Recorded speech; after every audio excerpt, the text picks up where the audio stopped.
আজ দ্বিতীয় দিনেও আমরণ অনশন অব্যাহত। স্পেশাল রিভিশন বা এসআর প্রক্রিয়ায় অনিয়ম ও নাগরিক হয়রানির অভিযোগ তুলে শিলচরের ক্ষুদিরাম মূর্তির পাদদেশে অনির্দিষ্টকালীন অনশনে বসেছেন সমাজকর্মী সঞ্জীব রায় চিন্টু। 4 দফা দাবিতে শুরু হওয়া এই অনশন আজ শুক্রবার দ্বিতীয় দিনে গড়ায়। অনশনের সংহতি জানিয়ে বিডিএফ ও তৃণমূল কংগ্রেস সহ বিভিন্ন রাজনৈতিক ও সাংস্কৃতিক সংগঠনের কর্মীরা অংশ নেন। দাবিগুলির মধ্যে রয়েছে এসআরের নামে ষড়যন্ত্র ও হয়রানি বন্ধ, মিথ্যা অভিযোগকারীদের বিরুদ্ধে কঠোর আইনি ব্যবস্থা এবং স্পেশাল রিভিশন প্রক্রিয়াকে স্বচ্ছ ও ন্যায়সঙ্গত করার দাবি। অনশনকারীর অভিযোগ, এসআরের আড়ালে উদ্দেশ্য প্রণোদিতভাবে নাগরিকদের হেনস্থা করা হচ্ছে। এই কর্মসূচিকে ঘিরে রাজনৈতিক ও নাগরিক মহলে শুরু হয়েছে আলোচনা। প্রশাসনের ভূমিকায় এখন নজর সাধারণ মানুষের। বলার কিছু নেই, আমরা ইনডেফিনিট স্ট্রাইক ইনফর্ম করেই বসেছি প্রশাসনকে, এবং আমরা গতকাল বেলা 11টা থেকে আরম্ভ করছি, আজকে প্রায় 26 ঘন্টা হয়ে গেছে। যতদিন পর্যন্ত আমাদের যে দাবিগুলো আছে, আমরা ওই ব্যানারও ডিসপ্লে করেছি বা আমরা বারবার বলেছি, সেটা যদি মানা না হয় আমরা আন্দোলন চালিয়ে যাব। আমি ধন্যবাদ জানাই শিলচরবাসীকে, সাথে বিভিন্ন এনজিও, বিভিন্ন ক্লাব, বিভিন্ন রাজনৈতিক দল যারা আমার সাথে স্বতঃস্ফূর্তভাবে এসে আমার সমর্থনে এগিয়ে এসেছেন। ওদের সাহসী উৎসাহতে আমি এগিয়ে যাচ্ছি, এবং আমার সেই ব্যাপারে আমি একাগ্রতা নিয়ে কথা বলছি যে আমাদের দাবি দাবা পূরণ না হলে আমার এই অনশনটা চালিয়ে যাব। আর সবচেয়ে আশ্চর্যের ব্যাপার হচ্ছে যে গতকালকে ইলেকশন অফিসার এসেছিলেন, আসার পরে উনি আমাদের সাথে কথাবার্তা বলে উনি অনেক কিছু স্বীকার করলেন যেরকম হচ্ছে। আমরা বললাম যে আমরা তখনই আমরা উইথড্র করব, যে গাইডলাইনটা সরকার দিয়েছে, ইসি দিয়েছে, সেই গাইডলাইনটা ইমপ্লিমেন্ট করার কথা বলছি, আমরা এক্সট্রা কিছু বলছি না।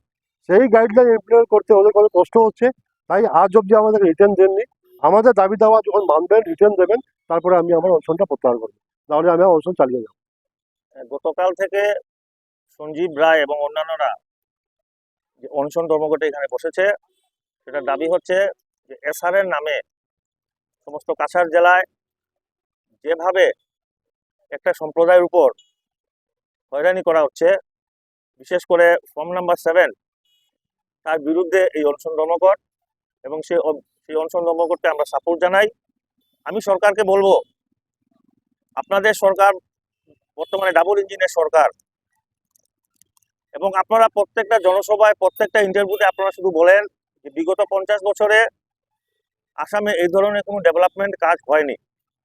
রাস্তা বলুন, জল, পানীয় জল বলুন, সব কিছুতেই আপনারা 50 বছরকে পিছনে ফেলে আপনারা সবচেয়ে বেশি কাজ করেছেন। তো আপনারা যদি এতই কাজ করে থাকেন, তাহলে আপনাদের মনে এত ভয় কিসের? কিসের জন্য আপনারা এই ধরনের সংবিধান বহির্ভূত কাজ করছেন? যদি সৎসাহস থাকে, আপনারা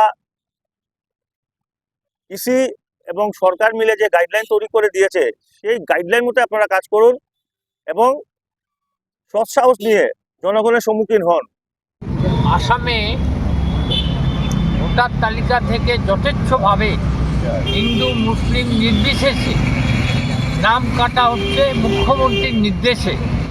আমরা আশ্চর্য হই, নির্বাচন সামলানোর দায়িত্ব কিন্তু নির্বাচন কমিশনার। সেখানে একটা মুখ্যমন্ত্রী কী করে বলতে পারে যে মুসলিমদের নাম কাটা হবে? যথেচ্ছভাবে বিজেপি দল থেকে উদ্যোগ নিয়ে এইসব মুসলিমদের নাম কাটা হচ্ছে। এটা অসাংবিধানিক নয় শুধু, এটা আইনত দণ্ডনীয়। সুতরাং আমরা নির্বাচন কমিশনারের কাছে অনুরোধ করব, আপনি যদি নিরপেক্ষ হয়ে থাকেন তাহলে অবিলম্বে মুখ্যমন্ত্রীর বিরুদ্ধে ব্যবস্থা গ্রহণ করুন।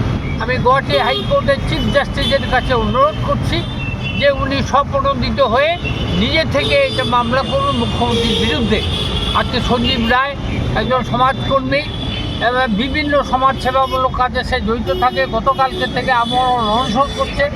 এখনও পর্যন্ত প্রশাসন থেকে কেউ এসে তার সঙ্গে কথা বলেনি। সরকার পক্ষে, সরকার দলের থেকে কেউ আসেনি। এটাতে আমরা আশ্চর্য হলাম।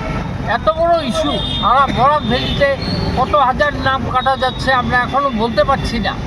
তাই অবিলম্বে মুখ্যমন্ত্রীর বিরুদ্ধে ব্যবস্থা গ্রহণের দাবি জানাচ্ছি এবং জেলা প্রশাসনকে দাবি করছি যে আপনি মুখ্যমন্ত্রীর সঙ্গে, আসাম সরকারের সঙ্গে কথা বলে সঞ্জীব রায়ের কাছে প্রতিশ্রুতি দিন এবং তার অনশন ভঙ্গ করার ব্যবস্থা করুন।